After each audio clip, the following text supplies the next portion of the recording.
jeimain.nta.nic.in official వెబ్సైట్లోకి వెళితే portal మీకు ఈ విధంగా ఓపెన్ అవుతుంది. ఇక్కడ క్యాండిడేట్ యాక్టివిటీ అనేటువంటి దగ్గర రిజల్ట్స్ ఫర్ అని చెప్పేసి 2 లింక్స్ అనేటువంటివి ఇచ్చారు. ఈ 2 లింక్స్లో మీరు ఫస్ట్ లింక్ అయినా సరే సెకండ్ లింక్ అయినా సరే క్లిక్ చేయండి. క్లిక్ చేయంగానే పోర్టల్ ఇలా లాగిన్ పోర్టల్ ఓపెన్ అవుతుంది.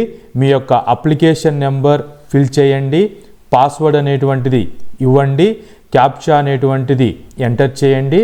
లాగిన్ అని క్లిక్ చేయంగానే మీకు మీ స్కోర్ అనేటువంటిది పర్సెంటేజ్లో క్యాండిడేట్ డీటెయిల్స్ అన్నీ కూడా క్లియర్గా మీకు ఓపెన్ అవుతుంది. ఇక్కడ సర్వర్ అనేటువంటిది బిజీగా ఉంటుంది కాబట్టి అది మీకు ఓపెన్ అయితే ఓసారి ట్రై చేయండి. ఓపెన్ అయ్యేంత వరకు క్లిక్ చేస్తూ ట్రై చేయండి. సో సర్వర్ హెవీ బిజీ కాబట్టి రిజల్ట్స్ ఇప్పుడే అనౌన్స్మెంట్ ఇచ్చారు కాబట్టి బిజీగా ఉంటుంది.